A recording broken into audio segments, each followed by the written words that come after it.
ಮಂಗಳೂರು ಮಹಾನಗರ ಪಾಲಿಕೆ ವ್ಯಾಪ್ತಿಯಲ್ಲಿ ಉತ್ತಮ ರಸ್ತೆ, ಉತ್ತಮ ಪರಿಸರ, ಉತ್ತಮ ವಾತಾವರಣವನ್ನು ನಿರ್ಮಾಣ ಮಾಡುವ ಹಿನ್ನೆಲೆಯಲ್ಲಿ ಕಾರ್ಯನಿರ್ವಹಿಸಬೇಕಾಗಿದ್ದ ಪಾಲಿಕೆ ಸ್ಮಾರ್ಟ್ ಸಿಟಿ ಅಧಿಕಾರಿಗಳು ಸಂಪೂರ್ಣವಾಗಿ ವಿಫಲರಾಗಿದ್ದಾರೆ.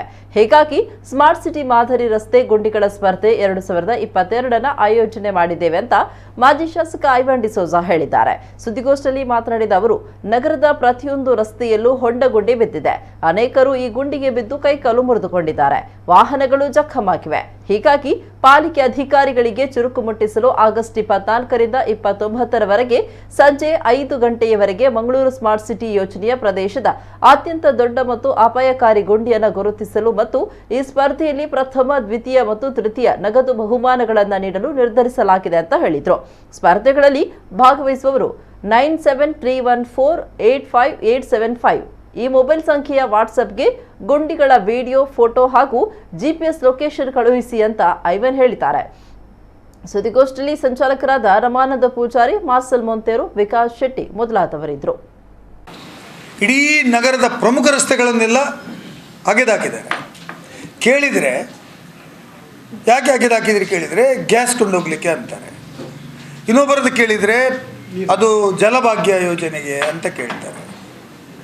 ಮತ್ತೊಂದು ಯಾರು ಅದು ಕೇಳಿದರೆ ಇಲ್ಲ ಅದು ರಸ್ತೆಯಲ್ಲಿ ಡ್ರೈನೇಜ್ ಇದು ಅಳವಡಿಕೆ ಮಾಡಲಿಕ್ಕೆ ಹೇಳ್ತಾರೆ.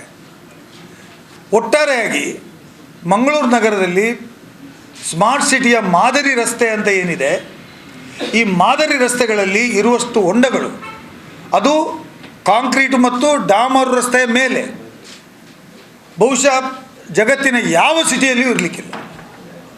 ಯಾವಾದರೂ ಒಂದು ರಸ್ತೆ ತಗೊಳ್ಳಿ, ಅದು ಜನ ಪ್ರಯಾಣಕ್ಕೆ ಅಥವಾ ವಾಹನ ಸಂಚಾರಕ್ಕೆ ಯೋಗ್ಯವಾಗಿದೆ ಅಂತ ನೀವು ಹೇಳಿದರೆ ಅದಕ್ಕೂ ಒಂದು ಬಹುಮಾನ ಕೊಡ್ತೇವೆ. ಬೇಕಾದರೆ ನಮ್ಮದಿವತ್ತು ಜನರ ಪರವಾದಂಥ ಒಂದು ಆಂದೋಲನ ಮಾಡಲಿಕ್ಕೆ, ಕಳಕಳಿ ಮಾಡಲಿಕ್ಕೆ ನಾವೊಂದು ಯೋಜನೆಯನ್ನು ರೂಪು ಮಾಡಿದ್ದೇವೆ.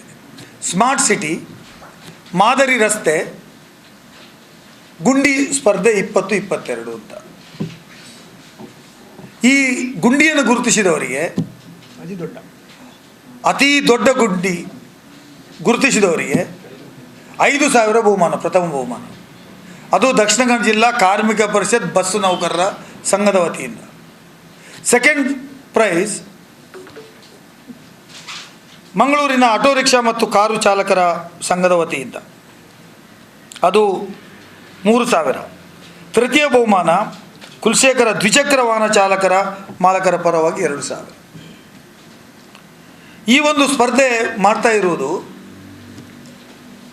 ಜನರ ಕಾಳಜಿಯನ್ನು ಆಡಳಿತ ವರ್ಗದ ಅಧಿಕಾರಿಗಳ ಗಮನಕ್ಕೆ ತರಲಿಕ್ಕೆ.